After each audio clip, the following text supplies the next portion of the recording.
The Radio Memories Network is brought to you in part by Liberated Syndication, podcast publishing made easy, libsyn.com. That's libsyn.com. Welcome to Sci-Fi. From its earliest time, radio has always been interested in science fiction. Characters leap into your living room as we go on an adventure into time and space. We now go back to the early days of science fiction on the radio and our imaginations with our featured sci-fi presentation. Now for this week's episode of Flash Gordon.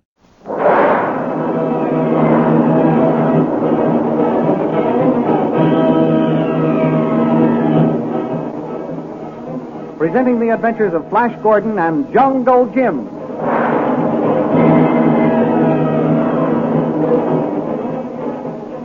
Last week, Flash Gordon reconciled Dale Arden with his explanation of why he kissed Azoras. And Dr. Zarkov, the scientist, declared they would hold the Witch Queen as hostage until they could bring Tal to terms. Back at the palace, Tal sees Khan running toward the castle from the hills and rides out to capture him. But Khan, with a ray pistol, captures Tal and forces him to break his sword. Then the two men fight hand-to-hand in a battle to the finish. Tiring of all this danger and uncertainty, Dale Arden tries to persuade Flash to leave Mongo and return to the Earth. But Flash, with victory apparently within his grasp, refuses. At that moment, a blue magic scout patrol overtakes them, and Queen Azoras surprises them all by declaring Flash Gordon king of Kira and the cave world. However, the patrol commander warns them that in their absence, Tal has seized the throne. These thrilling adventures come to you as they are pictured each Sunday in the Comic Weekly, the world's greatest pictorial supplement of humor and adventure. The Comic Weekly, each page printed in full colors, is distributed everywhere as an integral part of your Hearst Sunday newspaper.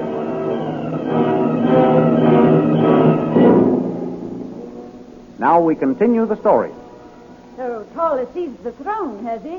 The ingrate, I'll have his life for this. And I'll settle once and for all with that fellow. It will take some planning, lads. Remember, he has control of the palace and the fortifications. Yes, Flash. We're on the outside looking in. There must be some way of overthrowing this treacherous despot. What's the matter with charging suddenly at night with the forces I have at my command here? It might work. My king, if I may be so bold, my patrol would be as nothing against the guns of the entrance gate. I suppose you're right. Of course the captain is right, Flash. We must do it some other way. Wait, Captain. My queen, Where does Tal think I am? he thinks you are dead, your majesty. He is certain that you and King Flash died in the tunnel of a death dwarf. So that is why he seized the throne. Well, all is not lost then. What do you mean? Tal only seized the throne because he thought me dead. He was quite right in doing so, for if he hadn't acted immediately, a civil war might have broken out. Well? Don't you see? As soon as he learns that I am not dead, he will relinquish the throne. Well, then forward to Azoras' palace.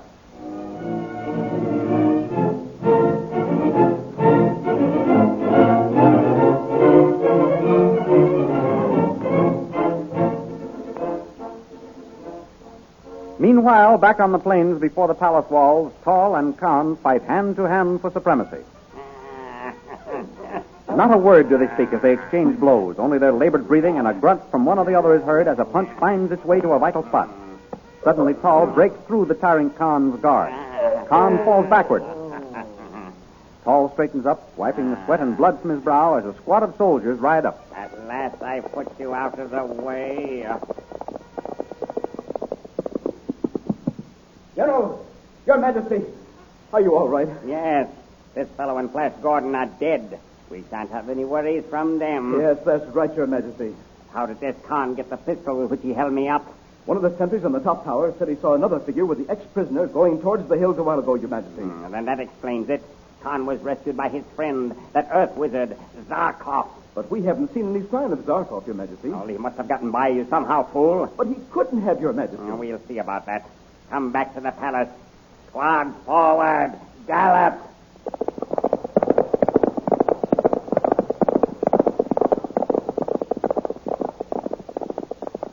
Bugler, sound the signal for the letting down of the drawbridge.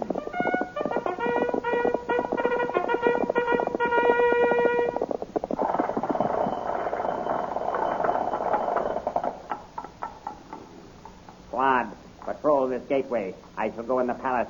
And remember, this time I'm to have a signal no matter who comes within range of your vision.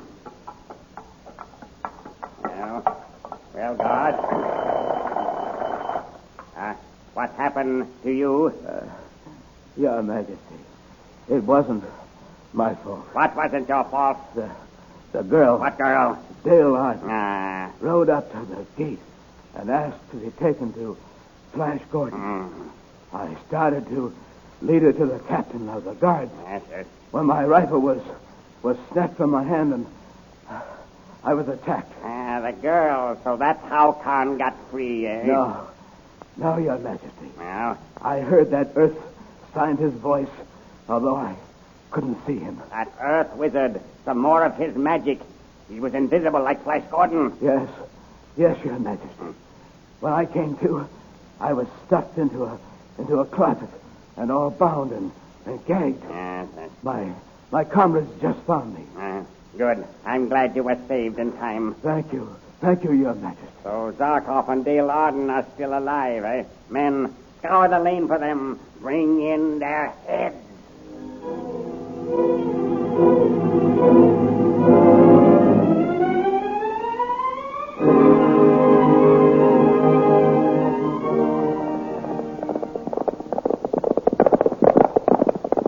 There's your palace, Azora. But what are the soldiers patrolling in front of it for? I don't know. That's odd. It must be some of Tao's orders. Oh, Flash, we're going to be taken prisoner again. Now, don't worry, Dale. We're in no danger anymore. I see a rider coming from the palace. Perhaps we'd better stop and find out what's happened. All right. Somebody, halt! Major, Your Majesty? meet that rider and find out what is happening in the castle. At once, Your Majesty. The captain said the army was loyal to me. We shall see. Why do you doubt him, Azora? I don't know. That might well have been true when he left the palace. But things have happened so suddenly lately. The loyalty of the soldiers may have swung to General Tao. The Major has met the rider. They are motioning towards us. Then pointing back to the palace. What can he be saying? The Major's coming back. We'll know in a minute. If the army has deserted me, I don't know what will happen. Well, the soldiers might turn on us and kill us right here. Please don't worry, Dale. Zarkov and I will stand them off if we have to. You bet we will, lad. Come, Zarkov. Let's go and meet that rider and get the news. A very good idea. If it is bad news, we can see that it does not get out. Well, Major, what's the news? The ex-prisoner Khan has been killed, Your Majesty. Poor Khan. That's terrible. He was a brave and loyal soldier. And Tal has issued orders that his men are to scour the country for Dr. Zarkov and Dale Arden. These soldiers patrolling the gate are watching for you, Dr. Zarkov. Ah, he thinks you are dead, lad, along with the Queen. Yes? Well, here's where we pull him. How? You'll see. Azora, Dale. Yes. Come here, please. Zarkov, those soldiers are going to let us in the castle without a challenge. You called us? What is it, Flash? Tal thinks you and I are dead, Azora. Oh. He has issued orders to capture Zarkov and Dale here. Oh, we'll see about that. Hold on, Azora. That's just what we're going to let him do. What? Azora and I will wear robes borrowed from the soldiers. Zarkov, you, and Dale will ride at the head of the column. The guards will be so glad to see you they won't notice us. As soon as we get inside the gates, we'll throw off the robes and take possession of the throne.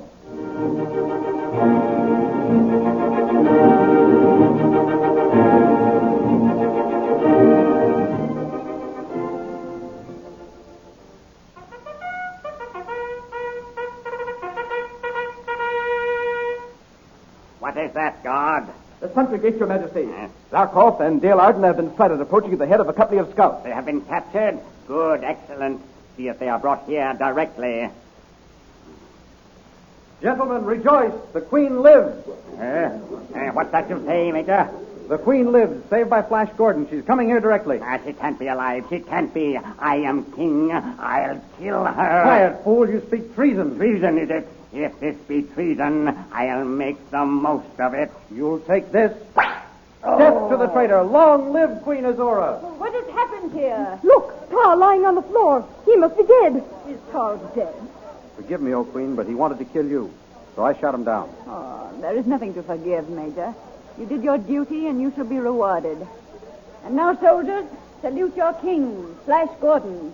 It is my wish and my command. Present arms. Thank you, men. Dismissed.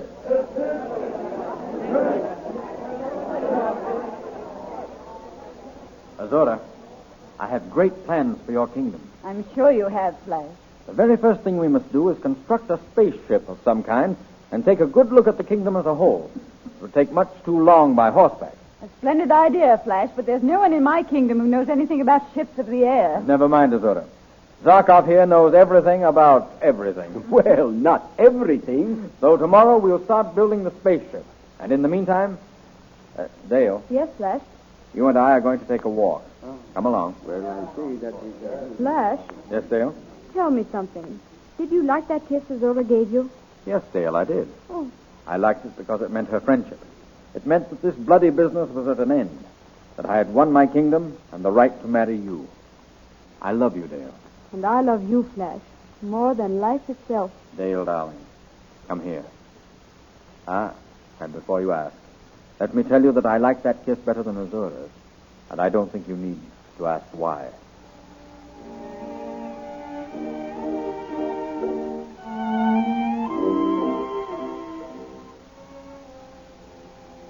After a time, Dr. Zarkov completes the building of the spaceship. With the entire army drawn up and Queen Azura present to see them off, Zarkov, Dale, and Flash climb aboard. Everything is ready, Flash. Good. You're sure you won't come with us, Azora? I prefer to stay on the ground, Flash.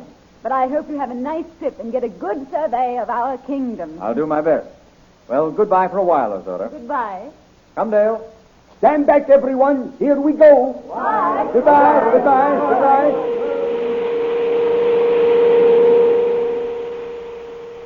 It feels good to be in the air again. You bet it does. Don't you think so, Dale? Yes, Flash. But where are we heading, Dr. I am Zarkov? going to test the ship for altitude. Then we will just cruise over the kingdom and map it for Azura. Goodness, how quickly the palace disappeared. Yes. This is a much faster machine than the rocket ship, isn't it, Zarkov? Much faster, lad. It was a good thing we managed to salvage the instruments from the old wreck of Ning's spaceship. We can calculate our position by them in my new directograph. This ship is certainly well equipped. Why, we can do all the mapping and surveying on this one flight. Yes, lad.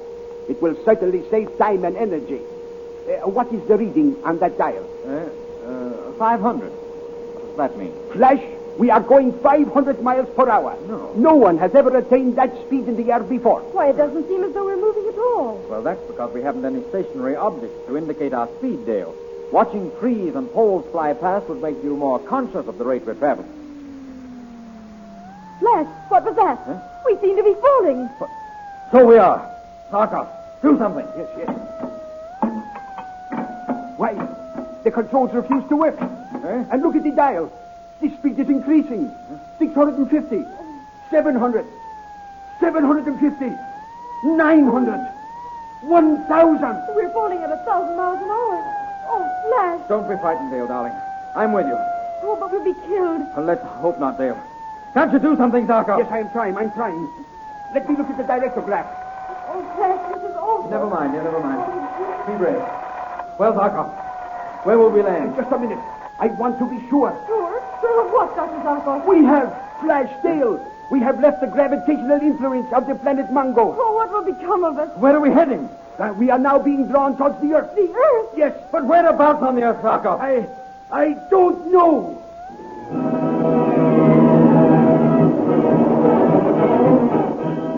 The spaceship is hurtling toward the Earth completely out of control. Where will Flash Gordon and Dale Arden and Dr. Zarkov land, and what will happen to them? These amazing adventures which you have just heard dramatized are only one of the many thrilling features to be found in the Comic Weekly section of the Hearst newspaper next Sunday. For besides Flash Gordon, you will find that other daring American adventurer, Jungle Jim. What a thrill is waiting for you each Sunday as Jungle Jim's mysterious adventures in Malaysia, way down at the southernmost tip of Asia, are brought to you in the Comic Weekly. Then, of course, you don't want to miss those wonderful poster stamps drawn especially for you by real artists and printed in full colors every Sunday in the Comic Weekly. If you are not already saving these stamps, be sure and start next Sunday and become a full-fledged member of the new Poster Stamp Collectors Club. The official album of the Poster Stamp Collectors Club is now available at all leading stores. And now goodbye until next week at the same time when we will be back with another chapter in the amazing adventures of Flash and Jungle Jim.